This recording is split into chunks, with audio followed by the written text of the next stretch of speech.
Iran के पूर्व supreme leader ayatollah Ali Khamenei, जो 36 सालों तक ईरान के सर्वोच्च नेता के रूप में सेवा दी हैं, उनका अंतिम संस्कार कल से शुरू हो गया है और 9 जुलाई 2026 को उनको सुपुर्द खाक किया जाएगा।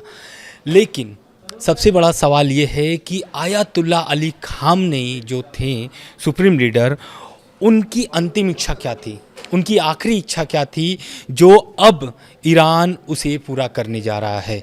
और इसे पूरा करने के साथ ही साथ ईरान ने कई बड़ी चेतावनी भी दी है अमेरिका और इजराइल को, साथ में ब्रिटेन और फ्रांस को भी दी है। तो आगे हम सभी सवालों का जवाब देंगे कि क्या अभी वर्तमान में मिडिल ईस्ट में चल रहा है, साथ ही साथ आयतुल्ला अली खामनेई से जुड़े हुए महत्वपूर्ण प्रश्न जिसका सवाल ढूंढने का प्रयास करेंगे इस वीडियो में।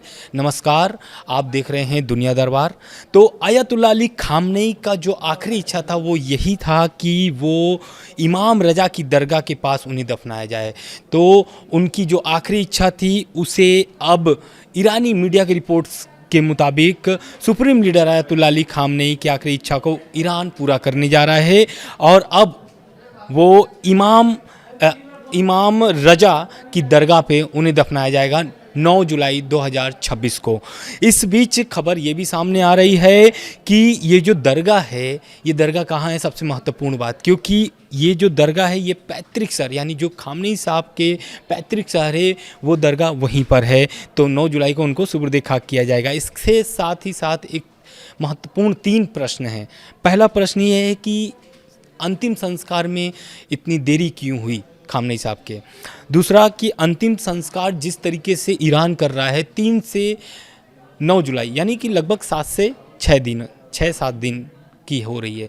तो इसमें ये देखना महत्वपूर्ण होगा कि इतने लंबे समय तक अंतिम संस्कार क्यों किया जा रहा है और क्या ये अंतिम संस्कार है या फिर ईरान का शक्ति प्रदर्शन, क्योंकि आपको भी पता है कि ईरान में अभी सभी देशों के प्रतिनिधिमंडल पहुंच रहे हैं अली खामनेई साहब को श्रद्धांजलि देने के लिए। तीसरा प्रश्न ये भी है कि अंतिम संस्कार के लिए मुहर्रम का ही महीना क्यों चुना गया है। तो पहला क्वेश्चन का सवाल यही है कि जो अली खामनेई साहब थे, आपको भी पता है कि इजराइल और अमेरिका के एयर स्ट्राइक में उनकी मौत हो गई थी, फरवरी की माह थी। उस बीच अंतिम संस्कार किया जाना बहुत ही मुश्किल था ईरान के लिए, खास करके क्योंकि अगर अंतिम यात्रा यानी उनकी जो शव यात्रा अगर निकाली जाती तो लाखों की संख्या में लोग उमड़ते और उस बीच बमबारी हो रही थी ईरान पर, इजराइल की तरफ से स्ट्राइक हो रही थी, अमेरिका के जो एयरबेस है वहाँ से स्ट्राइक हो रही थी। तो उस समय मुमकिन नहीं था कि आयतुल्ला अली खामनेई का अंतिम संस्कार किया जाए।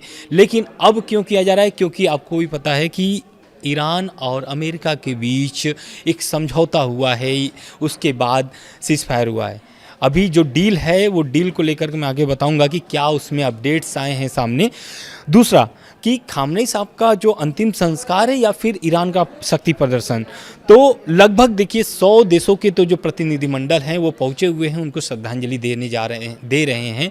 यानी इसका ये मतलब है कि ईरान के प्रति भी बाकी देशों का जो प्रेम है वो सामने दिख रहा है। हालांकि रूस, चीन, भारत से कोई बड़े लीडर्स नहीं गए हैं, उनके प्रतिनिधिमंडल पहुंचे हुए हैं वहां पर उनको अंतिम संस्कार देने के लिए। CNN की रिपोर्ट के मुताबिक अगर बात करें तो एक्सपर्ट्स का कहना है कि सड़कों पर लाखों करोड़ लोगों की भीड़ जुटाकर ईरान दुनिया को संदेश दे रहा है कि उनकी शासन व्यवस्था और इस्लामिक क्रांति आज भी पूरी तरीके से मजबूत है।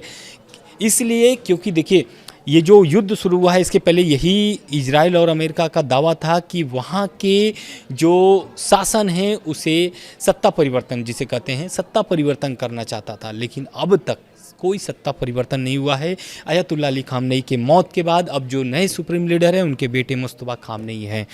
तीसरा सबसे बड़ा प्रश्न जो ये है कि जो अंतिम संस्कार किए जा रहे हैं वो मुहर्रम का ही महीना क्यों चुना गया है। तो शिया इस्लाम में यह महीना शोक और शहादत से गहरा जुड़ाव है।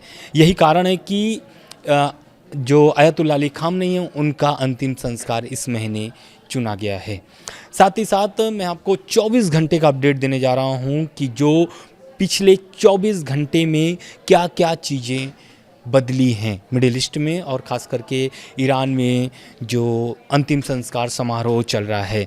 पहला कि खामनेई के अंतिम संस्कार की जो शुरुआत हुई है वो बहुत ही उल्लास के साथ हुई है, इसलिए क्योंकि 36 सालों तक सुप्रीम लीडर के रूप में आयतुल्ला अली खामनेई ने सेवा दिया है। उसके बाद उनकी जो अंतिम संस्कार के बाद जो ताबूत रखे गए हैं, आयतुल्ला अली खामनेई के साथ जितनी परिवार के जो सदस्य थे उनकी जिनकी मौत हुई है उस एयर स्ट्राइक में, उन सभी के भी ताबूत रखे गए हैं।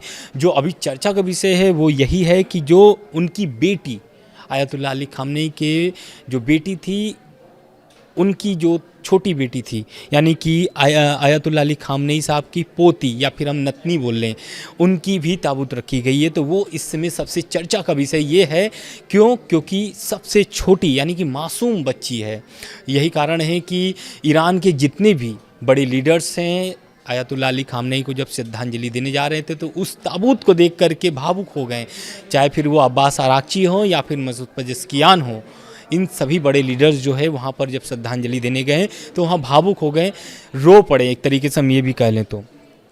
दूसरा, अंतिम संस्कार के लिए तेहरान में कड़ी सुरक्षा दी गई है, क्योंकि ईरान में लगभग तेहरान में बड़े लीडर्स पहुंच रहे हैं सभी देशों के, तो इस कारण से वहाँ पर सड़कें, चौराहे या फिर जो सरकारी इमारतें हैं या फिर बड़ी इमारतें हैं, वहाँ पर भी सुरक्षा का व्यवस्था किया गया है।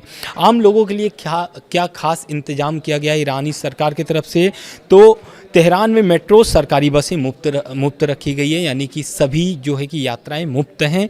साथ ही साथ होटल किराए में 50% की छूट दी गई है, और स्कूलों और मस्जिदों में ठहरने की व्यवस्था की गई है। दूसरे शहरों से लोगों को लाने के लिए स्पेशल ट्रेन भी चलाई जा रही हैं, यानी कि जो आयतुल्ला अली खामनेई के अंतिम संस्कार में शामिल होने के लिए पूरी व्यवस्था ईरान की सरकार कर रही है।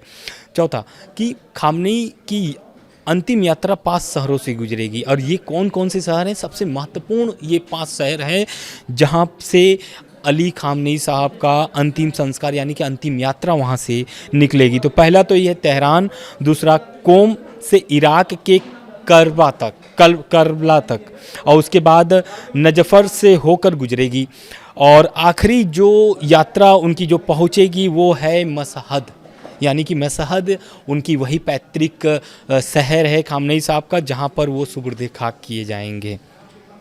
साथ ही साथ पांचवा जो सबसे महत्वपूर्ण क्वेश्चन ये है कि अंतिम संस्कार के बाद क्या अमेरिका और ईरान का वार्ता फिर से शुरू होगी या नहीं होगी, तो उसको लेकर के भी अपडेट्स सामने आ गए हैं। कतर का बड़ा बयान आया इस मामले को लेकर के, क्योंकि इसके पहले भी आप जान रहे हैं कि दोहा में एक बैठक हुई थी अमेरिका और ईरान की, जिसमें कोई भी समझौते ऐसे नहीं हुए हैं। हालांकि सीज़फायर हुए हैं, लेकिन समझौते के लिए अभी भी कई बैठकें हो सकता है कि हों ईरान और अमेरिका की। इसके पहले भी आप देखे होंगे बहुत सारी बैठकें हुई हैं, लेकिन अभी तक बात कुछ बनी नहीं है।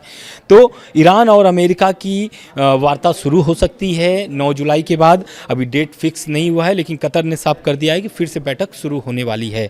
वहीं सबसे बड़ा ईरान ने एक्शन लिया है आयतुल्ला अली खामनेई के अंतिम संस्कार के बीच में।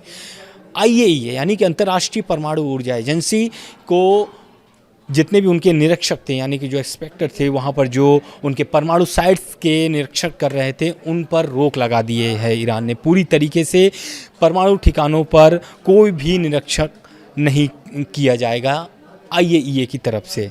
और सबसे बड़ा सवाल ये है कि IAEA अब इस पर क्या एक्शन लेगा, क्योंकि इसके पहले भी आपको पता है कि जब जून में हमला हुआ था, पिछले साल जून में हमला हुआ था, तब से ईरान ने IAEA पर एक्शन शुरू कर दिया है। और यही कारण है कि उस बीच भी जब हमले शुरू हो गए थे, हमले के बाद IAEA को बाहर की रास्ता दिखा दिया गया था। और यही कारण है कि IAEA ने भी बहुत सारे ऐसे दावे कर दिए थे जिसको लेकर के ईरान नाराज़ हो गया था, जिसमें एक बड़ा ये भी दावा था कि जो IAEA के चीफ थे उन्होंने ये दावा कर दिया था कि ईरान जो है कि बहुत जल्द परमाणु बम बना सकता है। और उधर ईरान की तरफ से पलटवार आया था, और ईरान ने पलटवार करके बयान में ये कहा था कि ईरान जो है कि कभी भी परमाणु बम नहीं बनाएगा। और आयतुल्ला अली खामनेई भी यही चाहते थे कि ईरान कभी परमाणु बम न बनाए। और जो खामनेई साहब का जो आखिरी बयान था या फिर हम कह लें दूसरा आखिरी बयान था, वो यही था कि ईरान के लिए सबसे बड़ा जो सबसे शक्तिशाली चीज़ है वो है ईरान की जनता। अगर ईरान की जनता एकजुट हो जाती है तो कोई भी देश या फिर अमेरिका या इजराइल कोई भी उन पर आँख नहीं दिखा सकता है। साथ में एक बड़ा अपडेट्स ये भी सामने आ रहा है कि जो IRGC है, जो अभी फ़िलहाल में मुस्तफ़ा खामनेई के नेतृत्व में चल रहा है, उनके जो एयरोस्पेस फोर्स के चीफ माजिद मौसवी शनिवार को तेहरान में खामनेई के ताबूत के पास श्रद्धांजलि देते हुए नजर आए हैं। मौसवी लंबे समय के बाद सार्वजनिक रूप से दिखाई दिए हैं, क्योंकि जब से युद्ध चल रहा है तब से वो अंडरग्राउंड थे, लेकिन मुस्तफ़ा अली खामनेई साहब को श्रद्धांजलि देने के लिए वो तेहरान पहुँचे हुए हैं। साथ ही साथ ईरान की खुफिया मंत्रालय ने एक बड़ा बयान दिया है, और बयान यह है कि खामनेई की मौत का बदला लेने का उन्होंने एक तरीके से हम ये कह दें कि धमकी दिया है। और ये धमकी जो है कि ईरान के खुफिया मंत्रालय ने शनिवार को कहा कि अमेरिका इजराइल के हमलों में मारे गए खामनेई और दूसरे लोगों की मौत का बदला लिया जाएगा। मंत्रालय ने कहा है कि हमारे जख्म तब तक नहीं भरेंगे जब तक हत्या के जिम्मेदार लोगों से बदला न लिया जाए। तो ये तो रह गई बात अली खामनेई साहब से जुड़े हुए। उसके बाद एक खबर सामने ये भी आ रही है कि जैसा मैंने आपको स्टार्टिंग में बताया कि ईरान ने अभी अंतिम संस्कार के बीच ब्रिटेन और फ्रांस को भी धमकी दिया है। तो वो है स्ट्रेट ऑफ हॉर्मुज से जुड़ा हुआ मामला। स्ट्रेट ऑफ हॉर्मुज को लेकर के अमेरिका को भी ईरान ने चेतावनी दिया था, यही दिया था कि जिस रास्ते की अनुमति ईरान की तरफ से दी गई है उस रास्ते पर ही उनके जहाज़ गुजरने चाहिए, नहीं तो उस पर बड़ा एक्शन IRGC की तरफ से किया जा सकता है।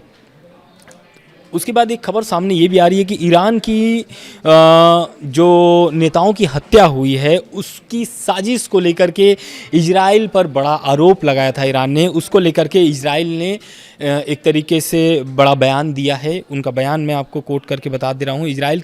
पहले तो इजराइल की जो PM ऑफिस ने द न्यूयॉर्क टाइम्स के उस रिपोर्ट को खारिज कर दिया है जिसमें दावा किया गया था कि अमेरिका को आशंका थी कि इजराइल ईरान के वार्ताकारों की हत्या की कोशिश कर सकता है। वार्ताकारी यानी जो पहले जो बैठक हो चुकी है जिसमें ईरान के बड़े लीडर्स शामिल हुए थे और उसमें अब्बास अराक्ची भी बहुत सारे बैठकों में शामिल हुए थे जो ईरान के विदेश मंत्री हैं। उसको लेकर के बड़ा एक तरीके से बयान आया है इजराइल PM ऑफिस से। उन्होंने कहा है कि हमेशा की तरह द न्यूयॉर्क टाइम्स की इजराइल और ईरान वार्ताकारों से जुड़ी हुई ताज़ा रिपोर्ट फर्जी है, इसका वास्तविकता से कोई भी लेना देना नहीं है। ये रह गई अब तक के सबसे बड़े अपडेट्स ईरान से जुड़ा हुआ। आगे जो भी अपडेट्स आते रहेंगे लगातार हम आपको पहुंचाते रहेंगे। धन्यवाद।